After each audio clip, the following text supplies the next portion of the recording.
Hello, welcome to my YouTube channel Ashwin Malu R S. तो इस video में हम जो PT 365 इकोनॉमी उसको कंटिन्यू करेंगे। तो सबसे पहला है एक्वाकल्चर सेक्टर। तो एक्वाकल्चर सेक्टर जो coastal aquaculture authority amendment act 2023, तो 2005 में कोस्टल एक्वाकल्चर अथॉरिटी को एस्टेब्लिश किया गया था टू रेगुलेट कोस्टल एक्वाकल्चर। तो उस अथॉरिटी के कंपोजिशन में वगैरह कुछ अमेंडमेंट किया गया। तो ये कुछ पहले डेटा देख लेते हैं। तो इनलैंड कैप्चर फिश प्रोडक्शन में पहले नंबर पे है, एक्वाकल्चर फिश प्रोडक्शन में सेकंड नंबर पे है, ओवरऑल फिश प्रोडक्शन में थर्ड नंबर पे, और एक्सपोर्ट में हम फोर्थ नंबर पे हैं। और ठीक है, ये एक्वाकल्चर की डेफिनेशन वगैरह आप देख लीजिएगा। बाकी की प्रोविजंस क्या हैं, तो इन्होंने एक तो कोस्टल एक्वाकल्चर को डिफाइन कर रखा है, ठीक है, स्कोप को एनहेंस कर दिया है, ठीक है। बाकी कौन कौन से एरियाज़ में कोस्टल एक्वाकल्चर एक्टिविटीज़ प्रोहिबिटेड है, तो वो ध्यान रखिएगा। इकोलॉजिकली सेंसिटिव एरियाज़ में, नो डेवलपमेंट जोन्स में और within coastal regulation zones में आप कोस्टल एक्वाकल्चर एक्टिविटीज़ नहीं कर सकते, लेकिन कुछ अलाइड एक्टिविटीज़ की जा सकती हैं। कॉम्पोजिशन ऑफ CA, तो एक रिप्रेजेंटेटिव ऐड कर दिया मिनिस्ट्री ऑफ फिशरीज से इस कोस्टल एक्वाकल्चर अथॉरिटी में, ठीक है। और इसका स्कोप बढ़ा दिया, इसके फंक्शन को बढ़ा दिया। कुछ प्रोविजन से उनको डिक्रिमिनलाइज कर दिया, यानी पहले जेल की सज़ा होती थी तो उसको मॉनेटरी सी पेनल्टीज लगेगी। और बाकी सेंट्रल गवर्नमेंट में authorise an officer of at least under secretary level to adjudicate penalties. तो पेनल्टीज़ को तय करने के लिए सेंट्रल गवर्नमेंट एक ऑथराइज कर सकती है एक officer at least under secretary level का, जो कि एडजुडिकेट करेगा पेनल्टीज़ को। फिर इनलैंड फिशरीज़, तो इनलैंड फिशरीज़ क्या होती हैं? Inland fisheries refers to harvesting, management and conservation of fisheries in freshwater bodies such as rivers, lakes, reservoirs, ponds etc. तो आप देखिए पहले ये बढ़ के अब इनलैंड प्रोडक्शन जो है वो बढ़ गया। अब मेरीन प्रोडक्शन 2/3 प्रोडक्शन जो होता है वो इनलैंड और 1/3 जो होता है वो मेरीन, तो ये ध्यान रखिएगा। फिर ये मेथड्स हैं, फिर ये बाकी इसमें कुछ ज़्यादा कुछ है नहीं। फिर credit guarantee scheme for livestock sector. तो department of animal husbandry and dairying, minister of fisheries animal husband dairying ने लॉन्च किया first ever credit guarantee. Credit guarantee मतलब जो उधार देते हैं, क्रेडिट देते हैं, क्रेडिट, उसकी गारंटी लेना, ठीक है ना। तो एक क्रेडिट गारंटी फंड ट्रस्ट बनाया जाएगा 750 करोड़ का, जो कि credit guarantee coverage up to 25% of the credit facilities extended to MSMEs, ठीक है। तो ये ध्यान रखना है। बाकी ठीक है, ये it will be under the animal husbandry infrastructure development fund. और इस फंड के बारे में क्या है, तो ये सेंट्रल सेक्टर स्कीम है, आत्मनिर्भर भारत स्टिमुलस पैकेज के अंदर इसको एस्टेब्लिश किया गया है। बाकी क्या इंसेंटिवाइज करता है investments by individual entrepreneurs, private companies, MSMEs, farmer producer organisation and section 8 companies to establish. इन सारी जो लाइफ स्टॉक वाली या जो एनिमल हस्बेंड्री वाली एक्टिविटीज़ हैं उसको इंसेंटिवाइज करते हैं। फाइनेंशियल सपोर्ट कैसे देंगे? एक तो इंटरेस्ट सबवेंशन ऑफ 3%, तो मान लो 8% लोन इंटरेस्ट पे लोन मिल रहा है, तो 3% जो वो सरकार देगी, ठीक है, और 5% आपको देना है। फिर loans up to 90% of the total project cost, तो आपको जो टोटल प्रोजेक्ट कॉस्ट है उसकी 90% तक आपको लोन दिलवाने में मदद करेगी from any schedule bank, national cooperative development corporation से। लाइफ स्टॉक सेक्टर देखिए, एक तो स्टेट सब्जेक्ट एनिमल हस्बेंड्री, और 20th लाइफ स्टॉक सेंसस के हिसाब से हमारा total life stock increase by 4.8% over the life stock census 2012। ये टाइप्स दे रखे हैं। बाकी ये देख लीजिए, मिल्क का प्रोडक्शन बढ़ा है 22.8%, ऐसे ही आप देख लीजिए अलग अलग। बूल का प्रोडक्शन है वो डिक्रीज़ हुआ है 16.84%। ऐसे ही कॉन्ट्रीब्यूटर्स मेजर दे रखे हैं, जैसे मिल्क का कॉन्ट्रीब्यूटर सबसे ज़्यादा को उत्तर प्रदेश से, राजस्थान, मध्य प्रदेश, ऐसे ही बाकी का भी दे रखा है, ठीक है। तो ये तो रटने वाली चीज़ें हैं, ये आपको देखनी है, मोटा मोटी आपको आइडिया होना चाहिए, ठीक है। बाकी वाइट एवोल्यूशन आपको पता ही, मिल्क वाली, ठीक है। वर्गीज कुरियन उसके एक तरीके से फादर ऑफ वाइट एवोल्यूशन, उनको पद्म विभूषण मिला हुआ है। और he led operation flood to make India the biggest milk producing nation in the world. Around 23% milk production world का इंडिया में होता है।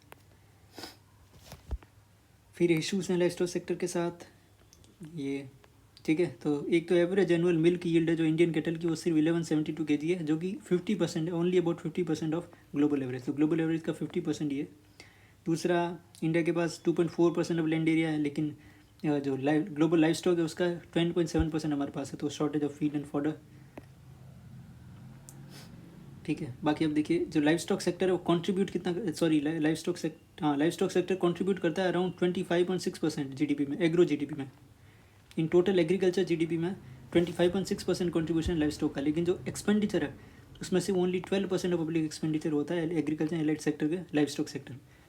तो जितना कॉन्ट्रीब्यूशन उसका आधा ही एक्सपेंडिचर जो है इसमें होता है। अब गवर्नमेंट ने नेशनल टर्मरिक बोर्ड को एस्टेब्लिश किया in the state of Telangana. तो पहली चीज़ तो ये in the state of Telangana, तो टी से टी याद रखने के लिए। फिर नेशनल टर्मरिक बोर्ड वगैरह ये तो ठीक है, किस मिनिस्ट्री के अंडर में, तो under the aegis of ministry of commerce. बाकी कंपोजिशन, चेयरपर्सन कौन चुनेगा, सेंट्रल गवर्नमेंट, सेक्रेटरी कौन चुनेगा, मिनिस्ट्री ऑफ कॉमर्स, बाकी 4 मेंबर्स होंगे मिनिस्ट्री ऑफ कॉमर्स से, एग्रीकल्चर से, आयुष से और फार्मास्यूटिकल से। बाकी नेशनल और स्टेट इंस्टीट्यूशन से और research representatives of turmeric farmers and exporters among others, ये भी इसके मेंबर्स होंगे। ऑब्जेक्टिव्स तो आपको ठीक है नॉर्मल है। फिर नाबार्ड, तो नाबार्ड ने 5 year through it's 5 year social impact bond के थ्रू नाबार्ड ने सक्सेसफुली रेज किए इतने रुपए, ठीक है, 1041 करोड़। अब क्या है ये सोशल इम्पैक्ट बॉन्ड? तो सोशल इम्पैक्ट बॉन्ड ये होता है कि जैसे मान लो, ठीक है, a financing mechanism in which government enter into agreement, तो गवर्नमेंट है, ये मान लो कोई एनजीओ है और इसके साथ कोई एग्रीमेंट में एंटर किया। कोई एग्रीमेंट ये कि एनजीओ आप पैसा इन्वेस्ट करेगा, लेकिन एनजीओ कहेगा कि भाई प्री डिफाइंड सोशल आउटकम, भाई हम ये पहले से डिफाइन कर रहे हैं कि ये सोशल आउटकम हमको चाहिए, ठीक है। In which government enter into agreement with social service providers such as NGOs and investors to pay for the delivery of pre defined social outcomes, ठीक है। दो जैसे the Pimpri Chinchwad municipal corporation in Maharashtra Pune district signed a memorandum of understanding MOU with the UNDP India, United Nations Development Program India to co-create India's first social impact bond। अब नाबार्ड क्या है भाई, B Sivaraman committee की recommendation पे बना था 1982 में। तो RBI के जो पहले एग्रीकल्चर क्रेडिट फंक्शन थे वो इसमें नाबार्ड में आ गए, और रीफाइनेंस फंक्शन जो थे agriculture refinance and development corporation के, वो भी इस नाबार्ड में आ गए। और मिनिस्ट्री ऑफ फाइनेंस के द्वारा इसको एडमिनिस्टर किया जाता है, wholly owned by government of India, यानी सारे के सारे जो ओनरशिप है वो पूरी गवर्नमेंट ऑफ इंडिया के पास है इसकी, विजन मिशन, ठीक है। फिर फंक्शन से क्रेडिट रिलेटेड है, नॉन क्रेडिट रिलेटेड है। तो रीफाइनेंस प्रोवाइड करवाता है, क्रेडिट फ्लो वगैरह देना, फाइनेंशियल इंक्लूजन सपोर्ट करना, लोन्स टू कोऑपरेटिव्स वगैरह, farmers producer organisations and primary agriculture credit societies और सिमिलर इंस्टीट्यूशंस। बाकी promotion livelihood opportunity and micro enterprises, support research and development, rural innovation etcetera. अब initiatives taken by, तो rural infrastructure development fund बना हुआ है नाबार्ड के under में, ठीक है। एक वाटरशेड डेवलपमेंट फंड बना हुआ है, ट्राइबल डेवलपमेंट फंड बना हुआ है, द वाडी मॉडल, ठीक है, is become a vital livelihood intervention for the tribal population. Refinancing भी खूब की है, और रूरल फाइनेंशियल इंस्टीट्यूशन को स्ट्रेंथन करना, क्योंकि नाबार्ड सुपरवाइज करता है रूरल कोऑपरेटिव बैंक्स को, रीजनल रूरल बैंक्स को, ये ध्यान रखना। NABARD supervises rural cooperative banks, NABARD supervises rural cooperative banks and regional rural banks. अब ICR, तो Indian council of agriculture research and consultative group on international agriculture research gender impact platform hosted international research conference from research to impact towards just and resilient agri food system. तो ये conference किसने host की? तो इन दोनों ने मिलकर, एक तो Indian council of agriculture research ICR और दूसरा consultative group on international agriculture research. तो पहले इसको देख लेते हैं, ये कंसल्टेटिव ग्रुप, पहले ICR देख लेते हैं। तो ICR एक autonomous organisation under ministry of agriculture, नाम से दिख रहा है। फिर formally known as imperial council of agriculture research 2029 में से एस्टेब्लिश किया गया था।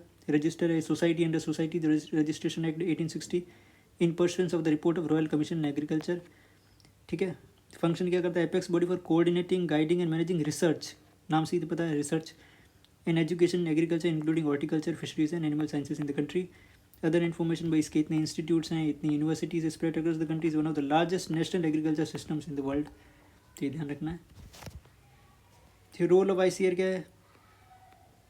तो क्रॉप वेराइटीज़ की role in the green revolution, उसमें इसका था। राइस वेराइटीज़ जैसे Jaya, first rice variety release in India, Swarna, Pusa basmati 1121, world's longest basmati rights etcetera.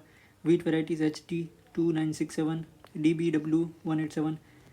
कई बार ऐसे या तो मिलाने के लिए आ सकती है कि भाई यहाँ पे वीट लिख दिया और यहाँ पे, जनरली स्टेट में एग्जाम आते हैं, या हो सकता है ऐसे आ जाए कि भाई स्वर्णा, पूषा बासमती ये कौन किसकी वेराइटीज़ हैं, तो राइस की हैं, या HD 2967, DBW 187 ये किसकी वीट की हैं। फ्रूट वेराइटीज़ में आम्रपाली, पोमेग्रेनेट, बगवा एट्सेट्रा। अब seed programmes, ICR deposited seeds in the Svalbard global seed vault, ठीक है। तो जो सीड्स हैं, जो उनको उनका स्टोरेज करने के लिए, उनको बचाने के लिए, ताकि वो सेफ़ रहें, तो एक आपको पता है स्वालबार्ड में जो नॉर्वे है उसके आसपास एक ग्लोबल सीड वॉल्ट है, जहाँ अलग अलग तरीके के सीड्स को जो स्टोर करके रखा गया है, ठीक है, बहुत ही लो टेम्परेचर पे, ताकि वो ख़राब नहीं हो, ठीक है। तो वैसे ही ICR ने भी अपने कुछ सीड्स को वहाँ पे डिपॉजिट कर रखा है। Genomics help to establish the national gene bank in New Delhi, second largest gene bank in the world. ICR partner in the global genome sequencing of rice, wheat, tomato and potato and independently sequence the genome of pigeon pea, jute, mango and fishes. Genome आपको पता ही है, जो DNA की sequencing होती है, ठीक है, तो उसको लेकर के उसको सीक्वेंस को क्या कहते हैं, डिकोड करना, उसको जीनोम सीक्वेंसिंग बोलते हैं। तो वो राइस की, वीट की, पोटैटो की, इन्होंने टोमेटो एंड पोटैटो की है, पार्टनर किया है इन ग्लोबल जीनोम सीक्वेंसेस। और बाकी इंडिपेंडेंटली इन्होंने pigeon pea, jute, mango and fishes की जो जीनोम सीक्वेंसिंग है उसमें किया है। Promoted climate smart farming through rain water harvesting, climate resilient variety such as Ratti ML 365, pigeon pea BRG1, BRG2 and BRG5 and hydroponic cropping. Biotechnology solutions, biofortified crops like Solapur Lal, first biofortified pomegranate variety. ठीक है, तो ध्यान रखिए अभी सोलापुर लाल क्या है, तो भाई फर्स्ट बायोफोर्टिफाइड पोमेग्रेनेट वैरायटी है। Ground nut Girnar 4 and 5, Pusa 00 mustard 31, first canola quality Indian mustard variety to tackle malnutrition. Developed Pusa decomposer for in situ and ex situ crop residue decomposition to mitigate residue burning problems। तो जो stubble burning वाली problem है उसके लिए इन्होंने इन सिटू और ex situ crop residue decomposition के लिए पूसा डिकम्पोजर को डेवलप किया है। इंडिया ने पहला फर्स्ट क्लोन्ड बफेलो डेवलप किया इन द वर्ल्ड एंड प्रथम the world's first in vitro fertilised buffalo calf भी डेवलप किया। फिर ये जो CGIAR है, consultative group and international agriculture research की 1971 में एस्टेब्लिश हुआ। स्ट्रेटेजिक पार्टनरशिप है donors that support 15 international research centres working in collaboration with government, civil society organisation, private businesses. ये ग्लोबल रिसर्च पार्टनरशिप है जो कि एक फूड सिक्योर फ्यूचर करना चाहती है, dedicated to transforming food, land and water systems in a climate crisis. 5 impact areas पे focus करती है, इमेज में दिखा रखा है। Nutrition, health and food security, poverty reduction, livelihood and jobs, gender equality, youth and social inclusion, climate adaptation and mitigation, environmental health, biodiversity. अब आते हैं माइनिंग एंड इंडस्ट्री पे। The mines and minerals development and regulation amendment act 2023। तो आपको पता है जो critical minerals हैं और जो डीप सीटेड मिनरल्स हैं उनके लिए कुछ अमेंडमेंट किए गए। कुछ जो मिनरल्स थे, देखिए जो एटॉमिक मिनरल्स है वो ध्यान रखिए, इन एटॉमिक मिनरल्स का जो प्रोडक्शन है वो सिर्फ गवर्नमेंट एंटिटी से कर सकती हैं, यानी सरकारी संस्थाएं, ठीक है, और डिपार्टमेंट ऑफ एटॉमिक एनर्जी, ठीक है, वो इसको पूरा देखती है।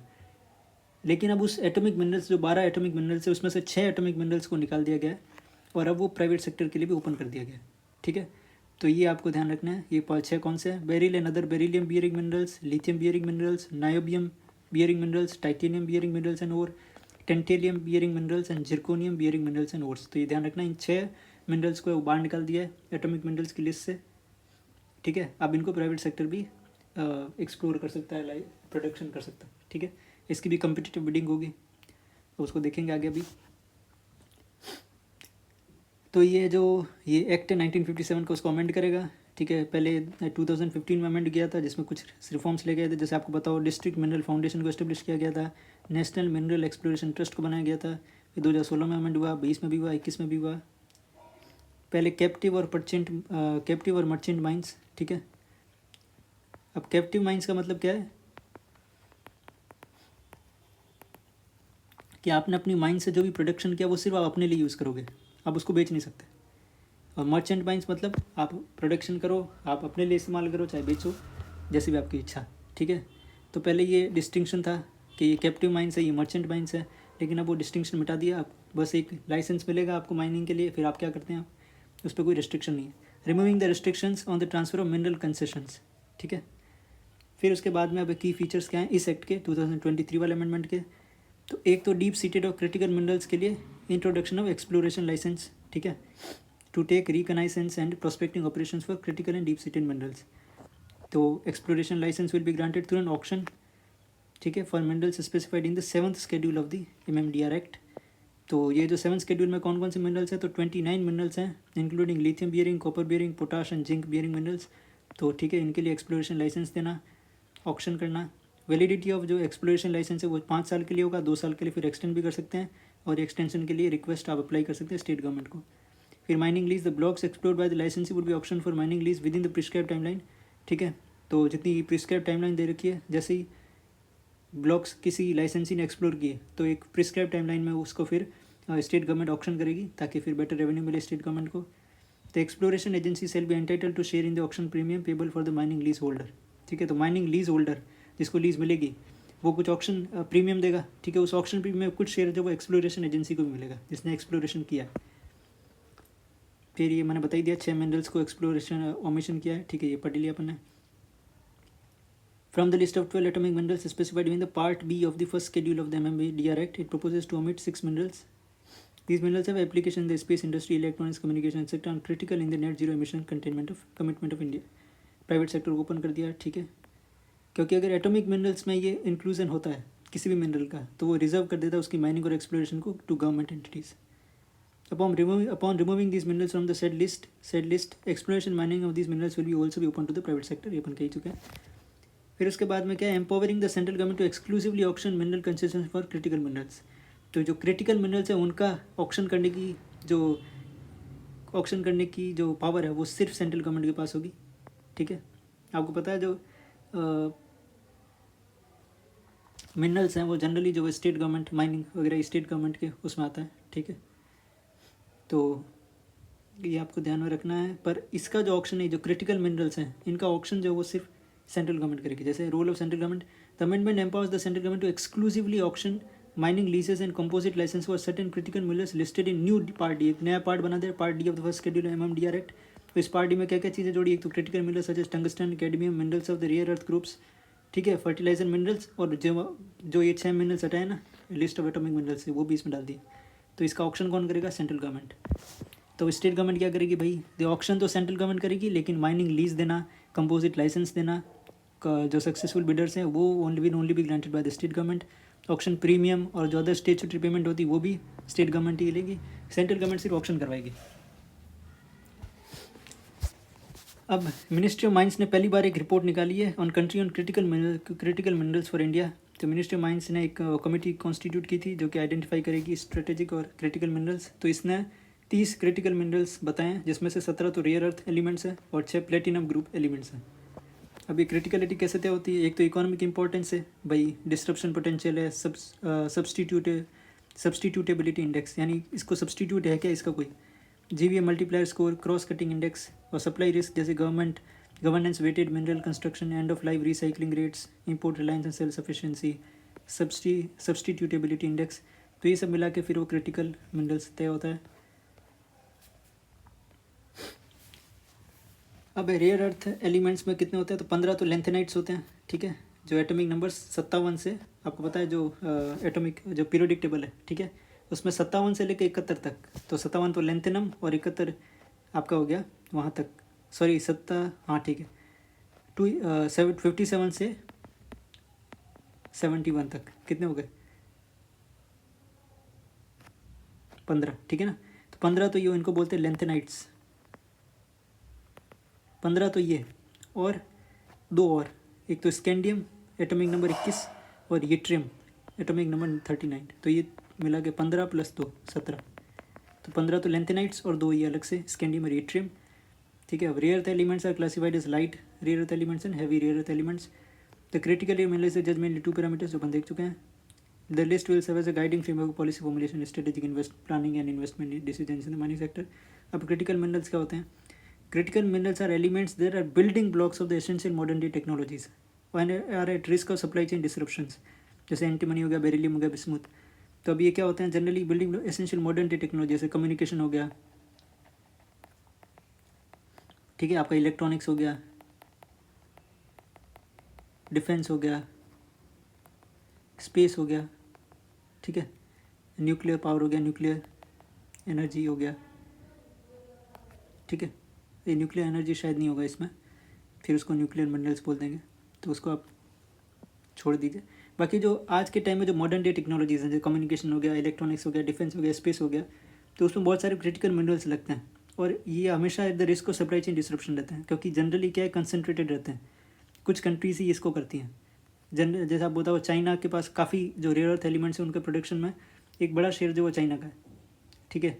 वैसे ही चिप्स के प्रोडक्शन में अब आगे अपन देखेंगे, ताइवान जो है वो एक बड़ा लीडिंग प्लेयर है, अराउंड 60% जो चिप्स का प्रोडक्शन है वो ताइवान में होता है। तो ये बड़े कंसनट्रेटेड हैं। तो अब मान लो, जैसे एग्जांपल के लिए, जैसे ताइवान और चाइना में कुछ कॉन्फ्लिक्ट चल रहा है, तो इन जो मिनरल्स हैं या इन क्रिटिकल मिनरल्स हैं, इनकी जो सप्लाई है, ठीक है, वो बाधित हो जाएगी, ठीक है। और चूँकि जो कंट्रीज़ हैं, कोई बहुत ही कम कंट्रीज़ इसको प्रोड्यूस करती हैं, तो बाकी कंट्रीज़ जो हैं वो, और ख़ास कर ये जो मॉडर्न डे टेक्नोलॉजी सारी, जैसे इलेक्ट्रिक व्हीकल्स हो गई, या ग्रीन हाइड्रोजन के लिए, या स्टोरेज जो बैटरीज बनती हैं उसमें लिथियम चाहिए होता है वगैरह, तो बहुत सारी जो इंडस्ट्रीज़ हैं वो सफ़र करेगी। फॉर इंडिया इम्पोर्ट सोर्सेज बिल्कुल जैसे कोबाल्ट अपन करते हैं चाइना, यूएस, जापान से, lithium steel Russia and China, nickel Sweden China etcetera. These minerals are now used everywhere from making mobile phones, computers to batteries, electric vehicles and green technology like solar panels and wind turbines। तो इतनी सारी critical चीज़ खासकर क्योंकि हम इतना इस पर काम कर रहे हैं, ठीक है, इलेक्ट्रिक व्हीकल्स पे वगैरह, कंप्यूटर्स और बैटरीज तो आज के टाइम में कितना इंपॉर्टेंट हो गया है, मोबाइल फ़ोन्स और सोलर पैनल्स और विंड टर्बाइंस जो हमारा ग्रीन ट्रांजिशन है उसके लिए इंपॉर्टेंट है। तो उनको बनाने के लिए ये मिनरल्स बहुत इंपॉर्टेंट है। तो इन मिनरल्स को तो इंडिया चाहता है कि, एक तो ये प्राइवेट सेक्टर के लिए खोला ही क्यों है, ये खोला है ताकि इंडिया में भी इसका प्रोडक्शन हो, पहली चीज़ तो, और दूसरा, एक तो इंडिया में प्रोडक्शन हो, और दूसरा हम अपने जो सोर्सेज हैं उनको डाइवर्सिफाई करें, ठीक है। जैसे ये supply chain resilience initiative, India, Japan and Australia, ठीक है, खासकर कोरोना के टाइम पे जब चाइना में लॉकडाउन या चाइना में जो अनसर्टेनिटी चल रही थी, तो इन मिनरल्स की जो सप्लाई है उसमें डिसरप्शन आ जाता है, ठीक है, अगर एक कंट्री में इतना सारा प्रोडक्शन है उसका। तो उस समय ये कोरोना के टाइम पे supply chain resilience initiative India, Japan, Australia ने अनवील किया था। एक मिनरल सिक्योरिटी पार्टनरशिप भी बनी अभी, इसमें ये यूएस लेड पार्टनरशिप है, कोलैबोरेशन है 14 कंट्रीज़ का, जो कि catalyse public and private investment in critical mineral supply chains globally. India ने इसको ज्वाइन किया है, ठीक है। India Australia critical minerals investment partnership, India और ऑस्ट्रेलिया के बीच में लिथियम और ऐसे कुछ क्रिटिकल मिनरल्स के इन्वेस्टमेंट के लिए काम चल रहा है। फिर है offshore areas minerals development and regulation amendment act 2023। तो ऑफशोर एरियाज मतलब समंदर के पार, ठीक है। तो offshore mineral resources are controlled by and regulated by union, सबसे इंपॉर्टेंट लाइन ये है, ठीक है। Offshore minerals resources are controlled and regulated by union. Offshore mining is the process of retrieving mineral deposits from the deep sea bed at the depth of more than 200 metres, ठीक है। तो act ने ये amendment किया, 2002 का act है, उसको amend किया है, ठीक है। और आपको पता है it words for the development regulation mineral resource in the territorial waters. Territorial waters क्या होता है, जो आपका बेस लाइन होती है, ठीक है, जैसे एग्जाम्पल के लिए, ठीक है, ये आपका कोस्ट हो गया, और मान लीजिए आपकी बेस लाइन है, तो यहाँ से 12 नॉटिकल माइल्स तक, ठीक है, ये होता है टेरिटोरियल वाटर, ठीक है। और यहाँ से 200 नॉटिकल माइल्स तक होता है एक्सक्लूसिव इकोनॉमिक जोन, ठीक है। तो ये जो टेरिटोरियल वाटर्स हो गई, कॉन्टिनेंटल शेल्फ हो गई, एक्सक्लूसिव इकोनॉमिक जोन हो गया, the maritime zones of India, उसमें डेवलपमेंट और रेगुलेशन मिनरल रिसोर्सेज। तो क्या की चेंजेस किए गए एक्ट में, पहले क्या होता था कि प्रोडक्शन के लिए, रिकनाइसेंस के लिए, एक्सप्लोरेशन के लिए, प्रोडक्शन के लिए अलग अलग लाइसेंस होते थे, लेकिन अब कंपोजिट लाइसेंस मिलेगा, जिसमें कि आपको एक्सप्लोरेशन का भी राइट मिल जाएगा, साथ में प्रोडक्शन का भी राइट। वैलिडिटी पहले जो प्रोडक्शन लीज थी वो 30 ईयर्स के लिए होती थी, फिर 20 साल के लिए आप रिन्यू करवा सकते थे, अब इसमें सीधी ही आपको 50 साल के लिए मिल जाएगी।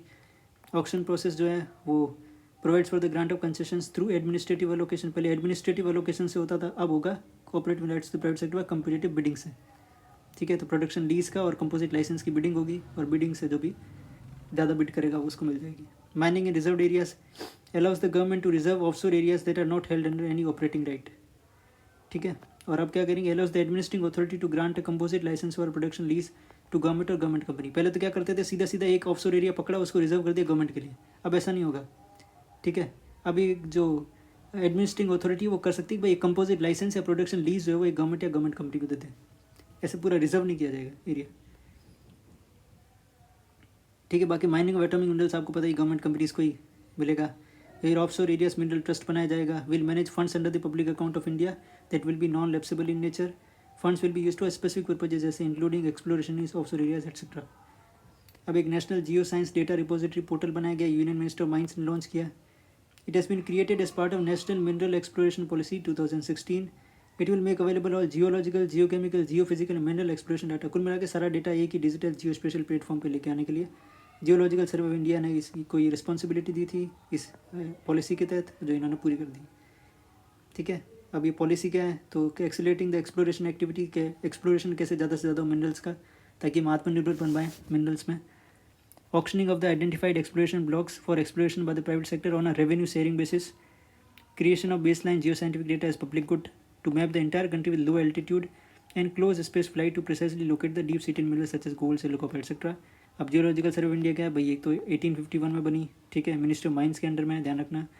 और creation and updation of national Jio scientific data, mineral resources assessment and airborne and marine surveys. Regional offices यहाँ हैं लखनऊ, जयपुर, नागपुर, हैदराबाद, शिलोंग एंड कोलकाता।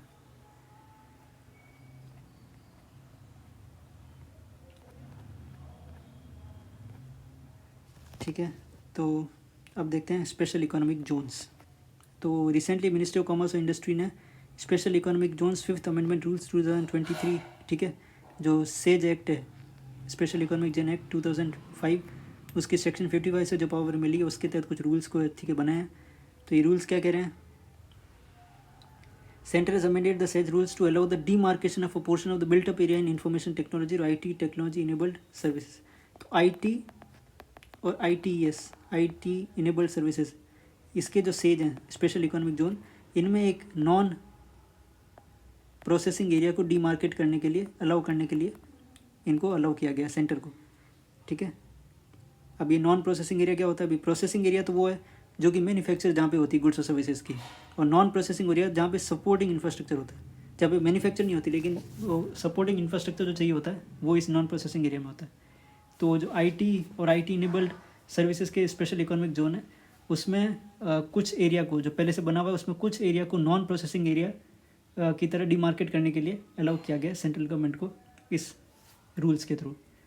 अब processing area is in SEZ is for manufacture of goods and trading services, ये अपन पढ़ चुके हैं। अब demarcation of a non processing area shall not be allowed if it results in decreasing the processing area to be less than 50% of the total area और less the area specified. अब भाई obviously बात है कि भाई इतना तो आप नहीं करोगे कि भाई नॉन प्रोसेसिंग एरिया को डिमार्केट करने से अगर जो प्रोसेसिंग एरिया है जहाँ पे एक्चुअल मैन्युफैक्चर हो रहा है गुड्स एंड सर्विसेज का, अगर वो 50% से भी कम रह रहा है टोटल एरिया का, या less than the area specified, जितना एरिया स्पेसिफाई कर रखा है, तो फिर आप डिमार्केशन नॉन प्रोसेसिंग एरिया नहीं कर सकते। ठीक है, the businesses engaged in IT, ITES SEZ is a non processing area shall not avail any rights और facilities available to SEZ units. ठीक है, तो जो नॉन प्रोसेसिंग एरिया में जो बिजनेसेस एंगेज होंगे उनको वो सारे राइट्स और फैसिलिटीज़ नहीं मिलेगी जो कि सेज यूनिट्स वालों को मिलती है। तो सबसे पहले क्या है भाई, ये मान लो सेज है, तो ये सेज का एक तो प्रोसेसिंग एरिया है और एक नॉन प्रोसेसिंग एरिया है।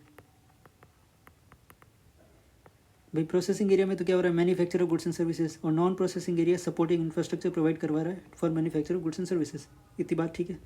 अब दूसरा, इस रूल्स के थ्रू अमेंड करके IT और IT इनेबल सर्विसेज के जो स्पेशल इकोनॉमिक जोन्स बने हुए थे उनमें सेंटर को अलाउ किया गया है, पावर की दी गई है कि भाई आप डिमार्केशन कर पाएँ भाई कुछ एरिया, भाई पूरे सेज का कुछ एरिया आप नॉन प्रोसेसिंग, ठीक है, एरिया के तरह आप उसको डिमार्केट कर सकते हैं।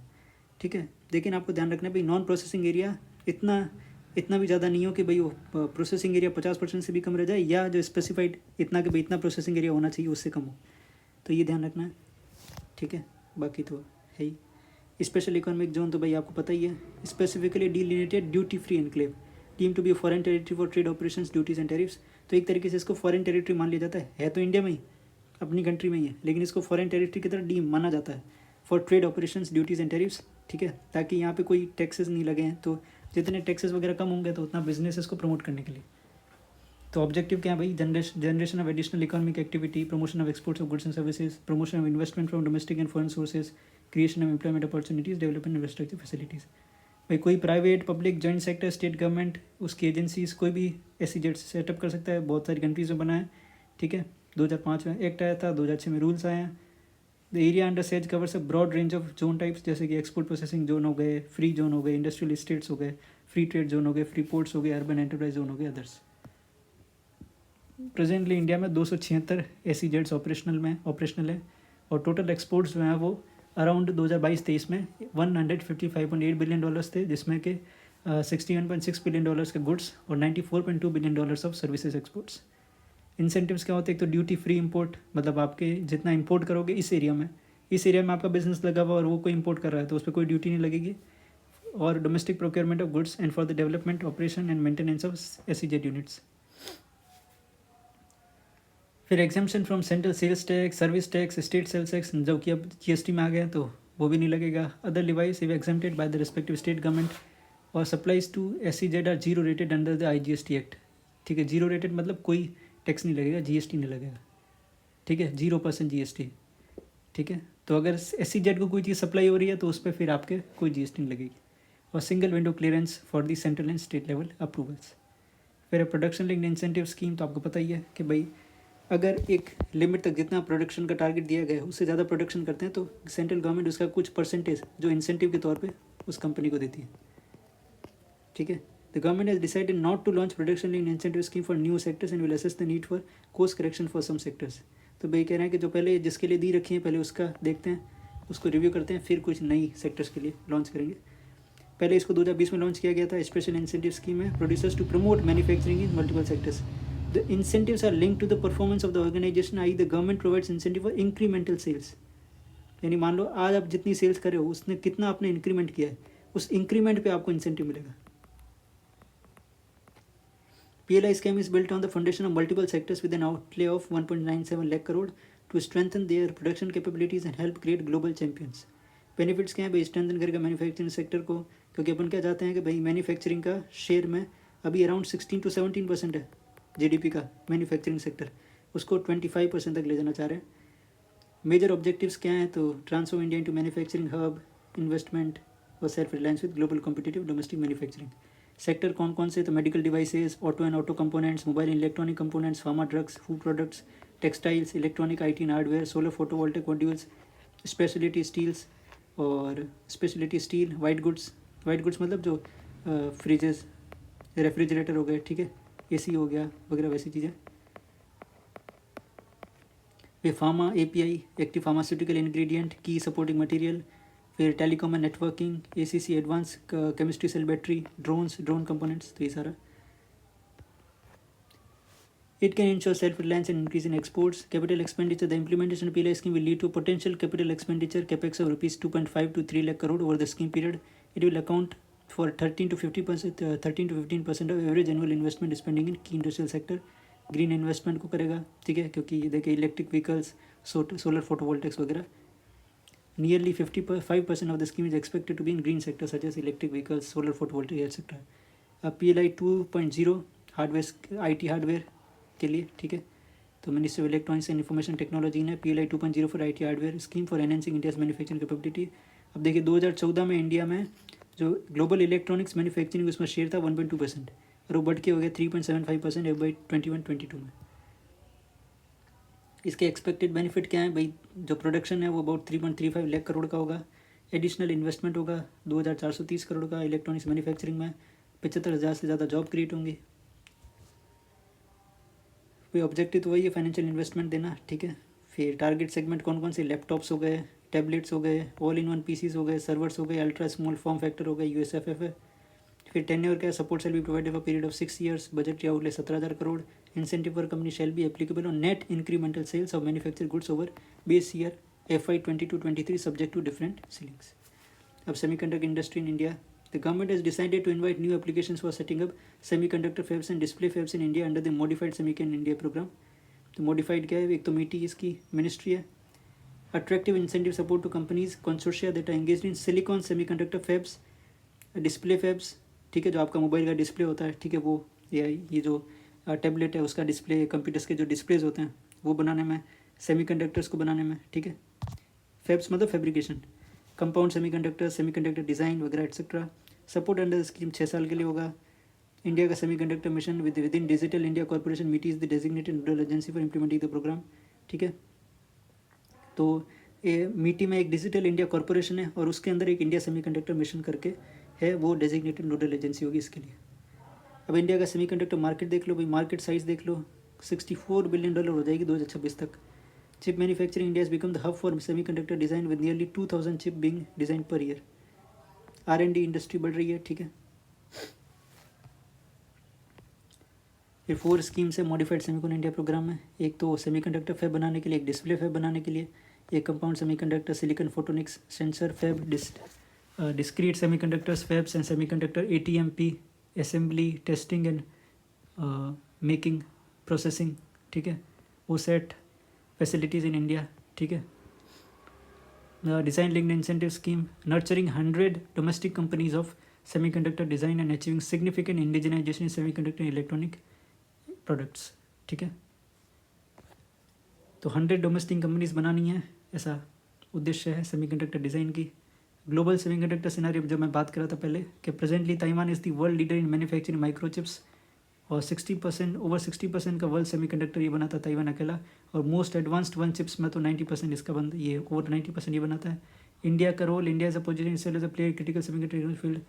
ठीक है, इंडिया ने साइन किया था India US initiative on critical emerging technologies deal, एक तो ये। फिर अपन ने वहाँ देखा ही था मिनरल सिक्योरिटी पार्टनरशिप में भी इंडिया ने किया, फिर इंडिया ने ऑस्ट्रेलिया के साथ भी एक किया। ठीक है, फिर इंडिया ने ऑस्ट्रेलिया और जापान के साथ मिलकर सप्लाई चेन रेजिलियंस इनिशिएटिव किया।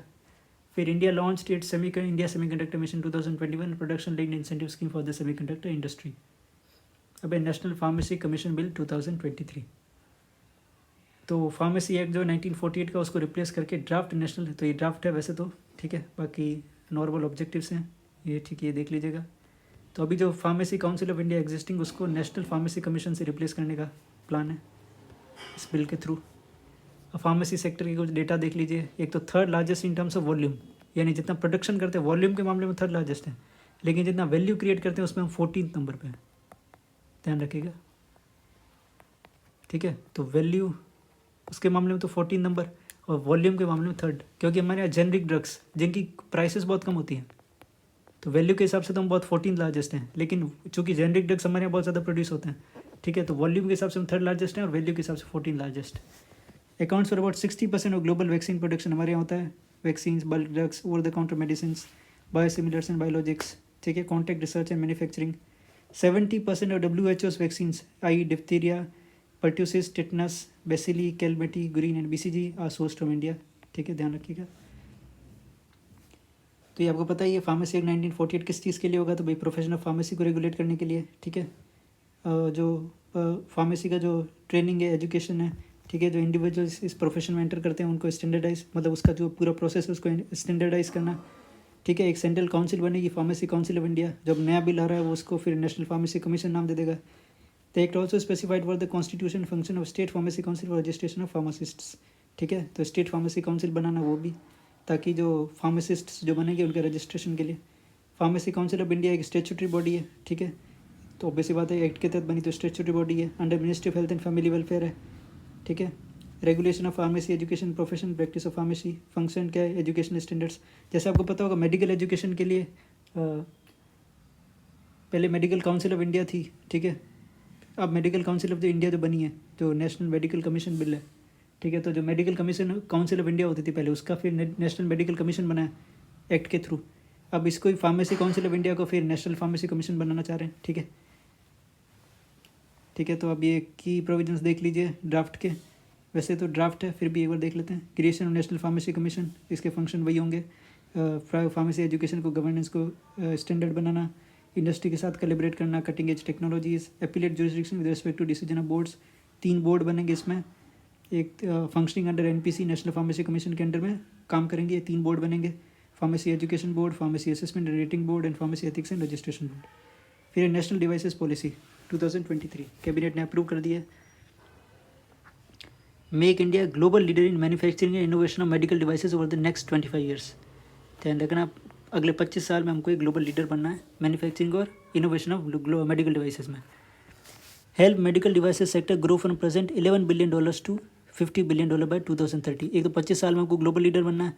दूसरा 2030 तक जो अभी हमारा सेक्टर है $11 बिलियन का, उसको $50 बिलियन तक लेके जाना है। Facilitate an orderly growth of medical device sector to meet public health objectives of access, affordability, quality, innovation. तो जो हमारा ऑर्डरली ग्रोथ प्रमोट करना मेडिकल डिवाइस सेक्टर में to meet public health objectives of access, affordability, quality, innovation. अब medical devices sector में Indian industries currently 4th largest Asian medical devices market. ये पूरे world का नहीं है, ग्लोबल नहीं है, एशियन मेडिकल डिवाइसेस मार्केट है 4th, जापान, चाइना और साउथ कोरिया के बाद। However, it has significant presence of several multinational companies with about 75 to 80% of the sales generated from imported medical devices. ठीक है, तो बहुत सारी मल्टीनेशनल कंपनीज जो है वो ज़रूर हमारे यहाँ पे है। ठीक है, तो 75 to 80% ऑफ द सेल्स जो जनरेट होती है वो इम्पोर्टेड मेडिकल डिवाइसेस से होती है। फिर सेलिंग फीचर्स क्या हैं, तो एक तो रेगुलेटरी स्ट्रीमलाइनिंग करेंगे भाई, सिंगल विंडो सिस्टम बनाएंगे लाइसेंसिंग के लिए, enhancing the role of Indian standards like BIS and designing a coherent pricing regulation. Infrastructure, ठीक है, वो बनाएंगे, डिवाइस पार्क्स बनाएंगे, क्लस्टर्स बनाएंगे, ताकि world class common infrastructure facilities बने in proximity to economic zones. R&D और इनोवेशन को, ठीक है, प्रमोट करेंगे, सेंटर्स ऑफ एक्सीलेंस बनाएंगे, plug and play infrastructure support देंगे स्टार्टअप्स को, इन्वेस्टमेंट अट्रैक्ट करेंगे, ह्यूमन रिसोर्स डेवलपमेंट, ठीक है, वो बनाएंगे, स्किलिंग का काम करेंगे, reskilling upskilling, skilling reskilling and upskilling of professionals, foreign academic और इंडस्ट्री ऑर्गेनाइजेशन के साथ पार्टनरशिप करेंगे, मल्टी डिसिप्लिनरी कोर्सेज लेके आएंगे मेडिकल डिवाइसेस के लिए एग्जिस्टिंग इंस्टीट्यूशंस में, brand positioning and awareness creation, ठीक है, तो उसके लिए एक डेडिकेटेड एक्सपोर्ट प्रमोशन काउंसिल बनाएंगे इस सेक्टर के लिए, learning from best global practices of manufacturing skilling system.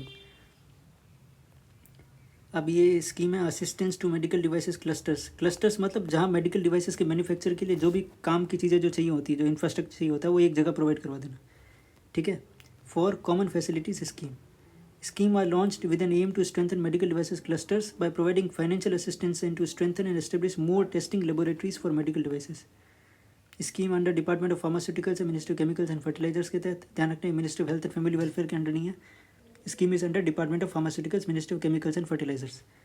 Tenor of the scheme ये, ठीक है, स्कीम है के दो कंपोनेंट है, एक तो असिस्टेंट कॉमन फैसिलिटीज़ के लिए, भाई उस क्लस्टर में जितनी भी मेडिकल डिवाइसेस जो बनाने की जो कंपनीज लगेगी उनके लिए कॉमन फैसिलिटीज़ प्रोवाइड करवाना, to strengthen medical devices clusters capacity for the sustain growth for creating common infrastructure facilities.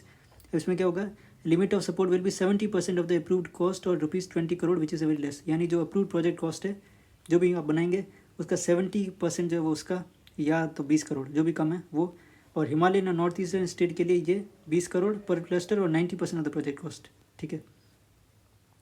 तो बाकी स्टेट के लिए तो 70% और नॉर्थ ईस्ट के लिए और हिमालयन स्टेट के लिए 90% और 20 करोड़ की लिमिट तो है। टेस्टिंग फैसिलिटीज़, ये तो कॉमन फैसिलिटीज़ और टेस्टिंग फैसिलिटीज़ में to strengthen availability of more medical devices testing laboratories in order to boost manufacturing quality medical devices. इसमें कितना सपोर्ट देंगे, 70% of the approved testing facility project cost और 5 करोड़, बाकी Himalaya north eastern के लिए 90% और 5 करोड़ की लिमिट, ठीक है। आज इसको इतना ही रखते हैं, फिर अगले वीडियो में 9th चैप्टर से शुरू करेंगे इंफ्रास्ट्रक्चर से। अगर आपको ये वीडियो अच्छा लगा हो तो please like share and subscribe, और अगर आपको लगता है कि कुछ इम्प्रूव करना चाहिए, ठीक है, तो उसके लिए भी आप कमेंट में कर सकते हैं, और कोई और जो अगली पीटी में किस चीज़ पे बनाऊँ, क्योंकि इसके 8 चैप्टर तक अपन पहुंच गए, अब 4 चैप्टर और बचे हैं, तो ठीक है, तो वो भी आप कमेंट में बता सकते हैं, ठीक है, और अपने दोस्तों के साथ इसको शेयर कर सकते हैं। Thank you.